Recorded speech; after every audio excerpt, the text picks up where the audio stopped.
Hyderabad బస్టాండ్లు railway స్టేషన్లో ప్రయాణికులతో కిటకిటలాడుతున్నాయి. శుక్రవారం నుంచి సంక్రాంతి సెలవులు ప్రకటించడంతో విద్యార్థులు, ఉద్యోగులు సొంతూళ్లకు పయనమవుతున్నారు. పిల్లా పాపలు, వృద్ధులు అంతా కలిసి మూటాముల్లే సర్దుకొని నగరాన్ని వీడి పల్లెపాటు పట్టారు. దీంతో సికింద్రాబాద్ రైల్వే స్టేషన్లో ప్రయాణికుల రద్దీ నెలకొంది. రైలు వచ్చిందే ఆలస్యం, ఎక్కేందుకు ప్రయాణికులు కుస్తీ పడుతున్నారు. సీట్లు దొరకకపోవడంతో ఫుట్బోర్డ్ పై వేలాడుతూ పయనిస్తున్నారు.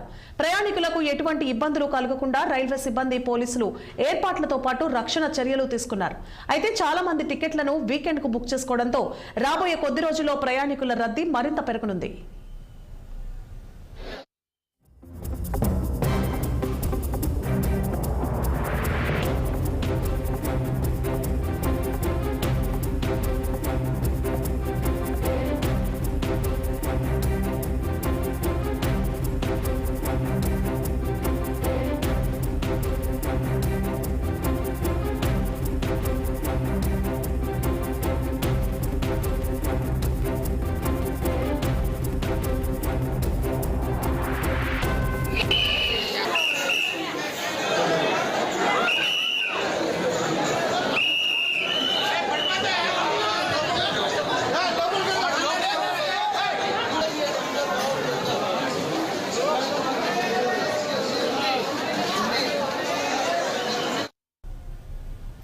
సంక్రాంతి పండుగ పురస్కరించుకొని పెద్దపల్లి గాయత్రి